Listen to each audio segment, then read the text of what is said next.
Sliders, a great sci-fi show that ended up having just as much behind-the-scenes drama as in the story itself.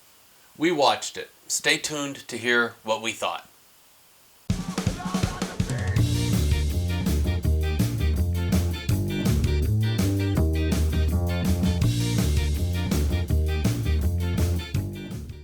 Welcome back to Cheers and Jeers, where we review some of the best and worst film and TV from years gone by.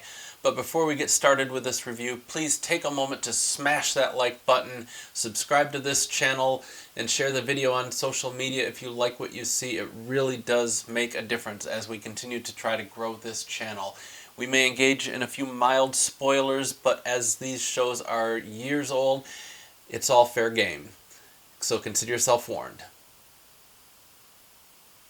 Sliders came out in the year 1995. It started on the Fox network, was later moved over to the Sci-Fi network. It ran for a total of 5 seasons with a total of 88 episodes. It started filming in Vancouver, later moved to Los Angeles with, yes, another appearance of my favorite location, Vasquez Rocks, you can find in at least one or a few episodes. It starred Jerry O'Connell, who had the lead role as Quinn Mallory, did a very good job. He played a teenage genius inventor, and as his character was working on an anti-gravity machine in his mom's basement, he accidentally creates a portal to a parallel universe. Eventually, his friends and an unwilling bystander get stuck traveling between parallel worlds, trying to find their way home, using a remote control that he crafted from a cell phone of the time. And it is it's an interesting premise. The first 2 seasons generally have rave reviews, and it tends to get a little bit hit and miss from there. What I've enjoyed most about it is that it's a great thought experiment where instead of traveling through time like a lot of shows do, or maybe going to a faraway planet to set up a scenario, they stay right on Earth pretty much, at least for the first few years, right in the city of San Francisco, oftentimes around the same landmarks, their favorite bar or cafe they always find themselves at. But history has played out differently in a lot of these parallel worlds. You'll have they find themselves in a different culture, sometimes slightly different technology has taken place, and it's a great what-if scenario, and they played it out really well with some thought-provoking episodes in the first couple seasons. There was some change in the writing that happened a little bit in season 3 and a little more after that. It took on a more of action rather than exploring different science fiction premises and what-if scenarios. It was more shoot the bad guys after that. They introduced a recurring villain known as the Crowmags, that were the bad guys that were chasing them, or that they always had to fight. And at that point, you started to lose some of the main cast, and that became a problem too. You had really great casting in the original first couple of seasons. They meshed well with each other. They played the characters well, and as some of them switched out, you lost some of that that chemistry, and I think the show suffered for it. Another problem was this was of an era in the 90s where it wasn't streaming yet. Shows would sometimes get shown out of order on the networks, different than what the writer would have intended. This made it difficult to do a lot of complicated story arcs, so they were stuck a lot of times with writing discrete episodes, and that kind of limits what you can do, narratively speaking. So I think the show in modern day could have done a lot better with ongoing story arcs, more detailed character development that they just weren't able to do in that formula. For example, roughly in each episode, the characters would jump or slide, as they say, into a new parallel world where they'd stay roughly for an episode before moving on. And the teaser at the beginning of the episode, along with at the end, they would often show them sliding into really unusual circumstances that never got picked up on in the next episode. They'd all of a sudden slide into this world at the end of the episode after that episode's story was wound up, and then all of a sudden they're in this new world, and there's a giant asteroid coming at the planet or a tornado about to hit them that they can't stop. And okay, you wait a week, the next episode comes out. Well, they don't pick up on that storyline. They come up with an entirely different new episode. So that was a little bit frustrating.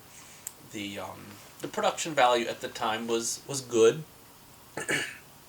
90s era special effects are not what we're used to seeing today.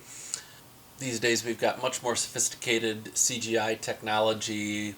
Television is high definition 1080i, and the shows do look a little bit dated with their production value, but you can't blame them for that. They did well with the technology at the time, and I think the storytelling, for the most part, was not bogged down by the FX. I think they integrated it well. John Rhys-Davies is the one of the main ensemble characters. He's Professor Arturo. He was a real shining star in the first couple of seasons. A very veteran character actor, and he portrayed that character well. He was kind of an anchor of the show. When he left, and it was because of disputes between the actor and the writers, the actor decided to leave. Without him, that started the slow decline of the show, and then they lost a couple of main actors after that. But the first couple of seasons, he's there, and it worked out pretty well. You had another character that was very colorful. The only one that made it through the whole season from beginning to end was the character of Rembrandt Brown, played by Cleavant Derricks. And it's a character I don't think would have been written quite the same today. There's different sensibilities today. The only black character of the main ensemble cast, the rest were white, and he was portrayed in kind of a stereotypical comic relief fashion. A very, very lovable, positive character, but as was the case with a lot of 80s and 90s production, the one black character in the group often got given the witty punchlines, and his backstory. They had him as a very cartoonish, like lounge singer with a giant afro that was kind of cringeworthy. There was one surprise partway through the second season in the episode El Cid. You have a guest starring role by Jeffrey Dean Morgan, who is playing a character almost identical to Negan that he plays more recently in The Walking Dead. And it's so strikingly similar that I think it's the same character. When he came on screen, I mean, he's a little bit, it's a few years earlier, he's slightly younger, but that's really the only difference. I forgot which show I was watching for a second. I thought The Walking Dead was on. He was, had that same cocky villain persona, leather jacket, and everything. It was kind of unreal. So that was a little bit amusing. The whole series, unfortunately, ended on a unresolved cliffhanger, which tends to be a problem. We don't know what happens to our heroes at the end. Did they live? Did they die? They never came back and resolved it either with any sort of follow-up or anything, so that's just where the series ends. so I can't give it a solid favorable review because of that. I do give solid cheers for the first 2 seasons. Definitely go check them out. It is worth it. Even if you don't watch the rest of the series, you can enjoy those 2 seasons on their own. The stories are very episodic. If you want to continue after that, go ahead.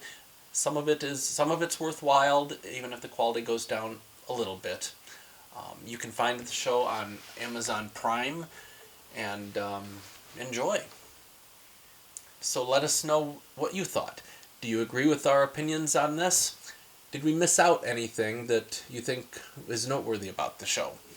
Let us know in the comments. And as always, please subscribe, share if you liked what you saw. It really does help.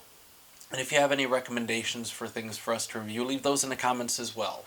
And until next time, keep cheering and jeering.